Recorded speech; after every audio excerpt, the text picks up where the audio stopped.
Yes ఇది కడప జిల్లాలోని ప్రొద్దుటూరులో తాజా పరిస్థితి. ఇప్పటి వరకు ఓవరాల్ గా ఏపీలో 46% పోలింగ్ నమోదైంది. ఫస్ట్ టైం ఓటర్స్ కూడా చాలా ఉత్సాహంగా ఓటింగ్ నమోదు చేసుకుంటున్నారు. సమయం ఇంకా టైం దగ్గర పడుతోంది. అందరూ కూడా ఓట్ చేయడానికి వెళ్ళండి. Let's vote. ఇక తిరుపతిలోని పోలింగ్ సరళిని వివరించడానికి మా కరెస్పాండెంట్ దినేష్ లైవ్ లో సిద్ధంగా ఉన్నారు. దినేష్, ఏంటి తిరుపతిలో పోలింగ్ సరళి, ఎంత పర్సెంటేజ్ నమోదైంది, లేటెస్ట్ అప్డేట్స్ ఏంటి? విజయ చంద్రిక, మొత్తం మీద తిరుపతి చిత్తూరు జిల్లా మొత్తంగా కూడా పోలింగ్ కాస్త ప్రశాంతంగానే జరుగుతా ఉంది. మనకు అందుతున్న సమాచారం మేరకి మొత్తం 57.6% ఓవరాల్ గా చిత్తూరు జిల్లాలో ఇప్పటి వరకు పోలింగ్ జరిగింది. తమ్మళ్లపల్లిలో అత్యధికంగా 68%, అది కూడా మధ్యాహ్నం 3 గంటలకు వచ్చింది. ఇప్పటికి ఇంకా బాగా పెరిగే అవకాశం ఉంది. టోటల్ గా చిత్తూరు జిల్లాలో సుమారుగా ఇప్పటికే 70% వరకు కూడా ఓవరాల్ గా పోల్ అయిన పరిస్థితి కనిపిస్తా ఉంది. 3 గంటలకు మనకు అధికారుల నుంచి అందిన సమాచారం మేరకు అయితే మాత్రం తమ్మళ్లపల్లి 68, పీలేరు 57%, మదనపల్లి 54%, పొంగునూరు 59, చంద్రగిరి 47%, తిరుపతి 51.44, సచివేడు 68, నగిరి 60, జీడి నెల్లూరు 63.5, చిత్తూరు 52, పూతలపట్టు 53%, పలమనేరు 55%, కుప్పం వచ్చి 57. అదేవిధంగా పార్లమెంటరీకి సంబంధించి రాజంపేట పార్లమెంటరీకి సంబంధించి 57%, చిత్తూరుకు సంబంధించి 55% వరకు పోలైనట్టు పరిస్థితి కనిపిస్తా ఉంది. అయితే ఇది 90% అధికారులు చెప్పిన మేరకు అయితే 90% వరకు కూడా కృషి చేయాలని చెప్పి చెప్తున్నారు. అధికారులకు వచ్చిన ఆదేశం మేరకు 6 తర్వాత కూడా క్యూలో ఉండే వాళ్ళకి కూడా ఓట్లు వేయమని చెప్తున్నారు. లైట్లు కూడా సఫిషియెంట్ లైటింగ్ ఏర్పాటు చేయమని చెప్పి కూడా తాజాగా ఆదేశాలు వచ్చినాయి. మనం చూడొచ్చు, ఓటర్లు ముఖ్యంగా గమనించాల్సిన విషయం ఇది. టోటల్ గా మనం ఇప్పుడు ఒక స్కూల్లో ఉండేటువంటి పోలింగ్ బూత్ లో చూస్తున్నాము, ఒక్క ఓటర్ కూడా లేని పరిస్థితి. అంటే ఇంతకుముందు ఓటు వేయడానికి వచ్చి కూడా ఓటు వేయని వాళ్ళు, అంటే రష్ ఉన్నారని చెప్పి ఓటు వేయని వాళ్ళకి మనం ఈ దృశ్యాన్ని చూపించాలనుకుంటున్నాం. టోటల్ గా ఇక ఉండేటువంటి అన్ని బూతుల్లో కూడా అదే పరిస్థితి. ఇక్కడ మరో బూత్ ఉంది, ఆ బూత్ లో కూడా టోటల్ గా ఎవరు మనకి సంబంధించి చూస్తే ఇక్కడ టోటల్ గా ఓటు వేయడానికి పోలింగ్ బూత్లు ఎవరు లేరు. ఇదే పరిస్థితి తిరుపతిలో ఉండేటువంటి చాలా పోలింగ్ బూత్ల్లో ఉంది. కాబట్టి ఉదయం నుంచి ఓటు వేయని వాళ్ళు ఒకసారి ఈ పరిస్థితి బూత్ ఎట్లా ఉంది ఒకసారి చూడొచ్చు. మనం చూపిస్తున్నాం, టోటల్ ఖాళీగా ఉంది, ఒక్కరంటే ఒక్కరు కూడా లేరు. ఈ నేపథ్యంలో ఈ పరిస్థితి చాలా బూతుల్లో ఉంది. ఓటు వేయని వాళ్ళు 6 గంటల వరకు సమయం ఉంది, సుమారు ఇంకా 1 గంట పైన సమయం ఉంది.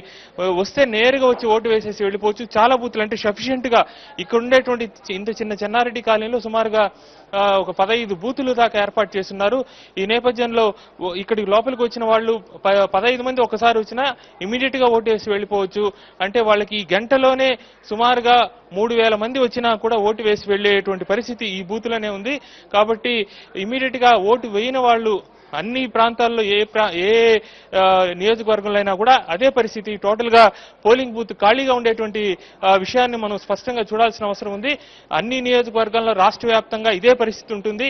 కాబట్టి ఓటు వేయని వాళ్ళు ఖచ్చితంగా ఓటు వేయడానికి ఈ యొక్క సదవకాశాన్ని వినియోగించుకోవాల్సిన అవసరం స్పష్టంగా కనిపిస్తోంది. మరోవైపు ఓటు వేయడానికి వచ్చిన వాళ్ళు ఇక్కడున్న పరిస్థితిని చూసి ఓటు వేసి ఉన్నారు. వాళ్ళని అడిగి ఓటు యొక్క ప్రాముఖ్యత ఏంటి, దాంతో పాటుగా వాళ్ళు ఓటు వేసేదానికి వచ్చిన వాళ్ళు ఒకరిద్దరు ఉన్నారు, ఓటు వేసిన వాళ్ళు కూడా ఉన్నారు. వాళ్ళని అడిగి తెలుసుకుంటాం. చెప్పండి, ఓటు యొక్క వాల్యూ ఏంటి? ఇప్పుడు మీరు చూస్తున్నారు టోటల్ గా ఖాళీగా ఉన్న పరిస్థితి. మీరు ఇళ్లలో ఉండి చూస్తున్న వాళ్ళకి ఏం చెప్పదలుచుకుంటున్నారు? నమస్తే అండి. ముఖ్యంగా మనం ఎలక్షన్ కమిటీకి మనం ధన్యవాదాలు తెలుపుకోవాలి. ఎంతో చక్కగా డిజైన్ చేసి ఎవరికి ఎటువంటి ఇబ్బంది లేకుండా, చెప్పాలంటే అరటిపండు ఒలిచిపెట్టిన విధంగా ఉన్నాయి ఇక్కడ అన్ని ఏర్పాట్లు కూడా. జస్ట్ వచ్చి మనము ఓటు వేయడానికి కొంచెం ఓపిక చేసుకొని వచ్చినట్టయితే ఈ 1 అవర్లో కూడా ఎన్నో రికార్డులు సృష్టించడానికి మనకు అవకాశం ఉంటుంది.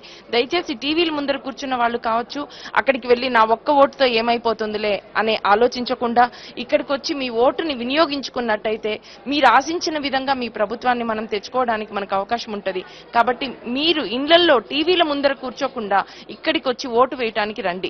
ఇక్కడ ఎంత ఖాళీగా ఉందంటే నిజంగా అసలు వచ్చి ఇమీడియట్ గా మీ ఇంట్లో మీరు జస్ట్ ఒక గ్లాసు నీళ్ళు తాగాలంటే మీరు కిచెన్ లోకి వెళ్ళి వచ్చిన విధంగా ఉంది. నేను ఇప్పుడే వచ్చిన వితిన్ మినిట్స్ లో నేను ఓటు వేసేసి బయటకు వచ్చేసాను. అన్ని బూతులు కూడా ఖాళీగా ఉన్నాయి. పొద్దుటి నుంచి మనకి నియర్లీ 55 to 60% వరకు ఓటింగ్ జరిగింది. ఇంకా కూడా ఓటింగ్ ని పెంచుకుంటే, ఇంత నాలెడ్జ్ ఉన్న, ఇంత టెక్నాలజీ ఉన్న ఈ రోజుల్లో కూడా మనం వినియోగించుకోకపోతే ఈ టెక్నాలజీ కావచ్చు, మనం మనుషులుగా మనం ఇంత 70 ఏండ్ల స్వతంత్రం వచ్చినా కూడా మనం వినియోగించుకోకపోతే ఇంకా దుర్వినియోగం చేసుకున్న వాళ్ళం అవుతాము. ఇక్కడ పోలీస్ డిపార్ట్మెంట్ మనకి ఎంత చక్కగా అనుకూలంగా ఉన్నారంటే వాళ్ళు కూడా దగ్గరుండి అమ్మ మీది ఈ బూత్, మీరు అక్కడికి వెళ్ళండి, మీరు ఇది ఇక్కడ ఉంటది మీ ఓటు అని చక్కగా వచ్చిన ప్రతి మహిళకు కావచ్చు, వృద్ధులకు కావచ్చు, వాళ్ళు అంగవైకల్యం ఉన్న వాళ్ళకి కావచ్చు, అందరికీ అన్ని రకాల ఏర్పాట్లు వాలంటీర్లను పెట్టి చాలా చక్కగా ఆర్గనైజ్ చేస్తున్నారు.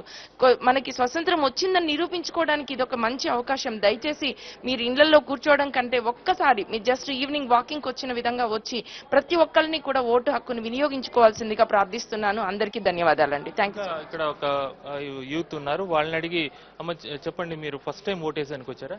లేదు సార్, సెకండ్ టైం ఓటే. ఓకే, ఇప్పుడు ఇంత ఖాళీగా ఉంది, యూత్ కి ముఖ్యంగా మీరేం చెప్పదలుచుకుంటున్నారు? యాక్చువల్లీ నేను ఇంట్లో చాలా రష్ ఉంటుందని ఇక్కడికి వచ్చాను సార్, బట్ చాలా ఖాళీగా ఉంది. నాకే చాలా ఆశ్చర్యంగా ఉంది. ఓట్ అనేది మనకి ఎంత ముఖ్యమో అసలు చిన్నప్పటి నుంచి మనం లెసన్స్లో కావచ్చు, మన టీచర్స్ వాళ్ళంతా చెప్పడం చూస్తూనే ఉన్నాం. కానీ ఈ ఓట్ హక్కు నాకు తెలిసి చాలా మంది ఇంకా ఉపయోగించుకున్నట్టు లేదు.